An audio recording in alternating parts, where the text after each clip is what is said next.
이제 미국이 금리 인하를 0.5% B컷을 단행을 했잖아요. 유럽도 마찬가지로 금리 인하를 0.6%포인트 B컷을 단행을 했습니다. 그러니까 유럽도 4.5%의 금리가 지금 3.65%까지 떨어졌고요. 미국도 5.5%의 금리가 5%까지 떨어졌습니다. 자, 이렇게 되니까 세계 주요국들 뭐 신흥국이든 개발도상국가든 어떻게 될까요? 당연히 금리 인하를 할 수밖에 없습니다. 미국이 금리 인하를 하면 당연히 금리 인하를 해야 돼요. 왜 인하를 해야 되느냐? 아니 미국이 금리 인하를 한다는 것은 여러분 우리가 수출로 봤을 때 달러가 약세가 된다는 뜻이잖아요. 달러가 약세가 된다는 뜻은요. 수출하는 신흥국이나 개발도상국 입장에서는 굉장히 불리해요. 때문에 신흥국이나 개발도상국도 금리를 내려서 상대적으로 달러가 약세가 되면 해당 국가의 화폐도 약세가 되게 만들어야 됩니다. 이게 일반적입니다. 일반적입니다. 그래서 대부분의 국가들이 지금 금리를 내리고 있습니다. 유럽연합이 내렸다는 말씀은 드렸고요. 영국은 내리지 않고 그냥 5% 유지하기로 했습니다. 그러나 벌써 0.25%포인트 내렸고요. 캐나다는 0.75% 내렸습니다. 벌써. 그래서 4.75%고요. 스웨덴도 0.5% 내려서 3.5%입니다. 스위스도 0.5% 내려서 1.25%입니다. 이제 앞으로 멕시코니 브라질이니 다 내릴 거라 그렇게 생각은 합니다. 그런데 이제 문제가 하나 생겼어요. 문제가.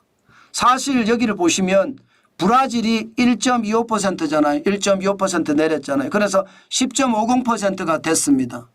이거 말입니다. 다시 0.5%포인트 올렸습니다. 여기에서 우리는 위험을 감지할 수가 있습니다. 위험을 감지할 수가 있어요. 무슨 위험이냐? 여러분 생각을 해보자고요. 미국이 금리를 내리니까 달러가 약세가 되고 신흥국이나 개발도상국 입장에서도 금리를 따라 같이 내리면서 통화의 약세를 만들어 수출을 많이 해야 되잖아요. 이 와중에 두 가지 효과가 일어날 수가 있습니다. 하나는 내가 금리를 내리니까 신흥국이 금리를 내리니까 외국인 투자자들이 빠져나갈 수 있습니다. 외국인 투자자들이. 게다가 이게 내가 금리를 내리니까요.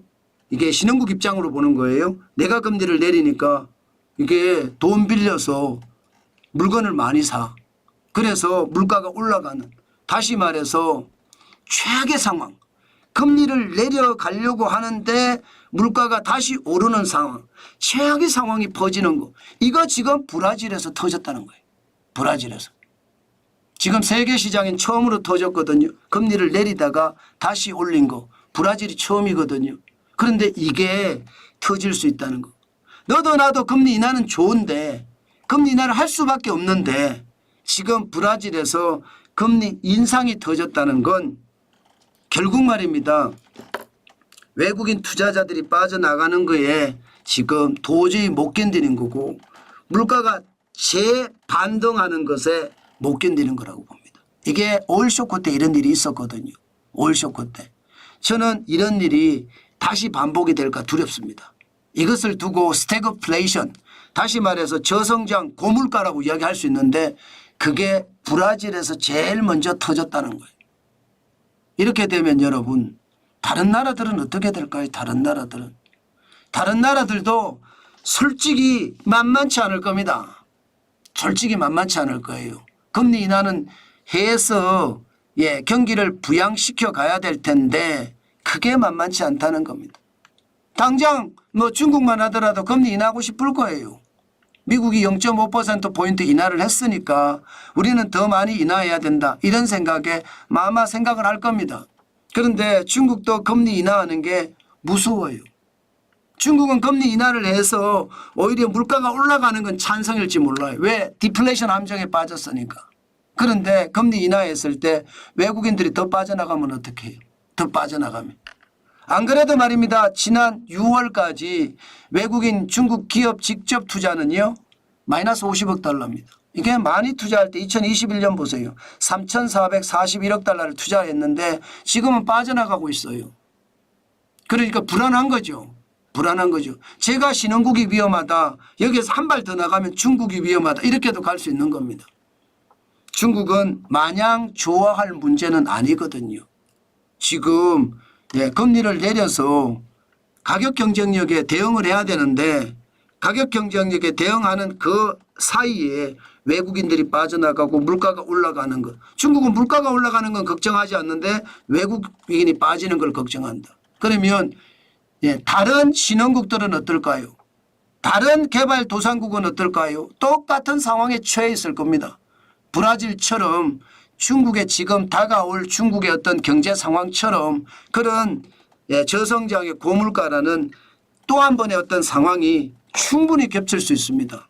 이때가 다시 위험이 느껴지는 순간이 될 거다. 그 말씀 제가 드리겠습니다. 금리 인하라고 무조건 좋은 거는 아니거든요. 그만큼 말입니다. 상황이 나빠진다 이렇게 생각해야 된다는 것 오늘 다시 한번 강조해 드립니다.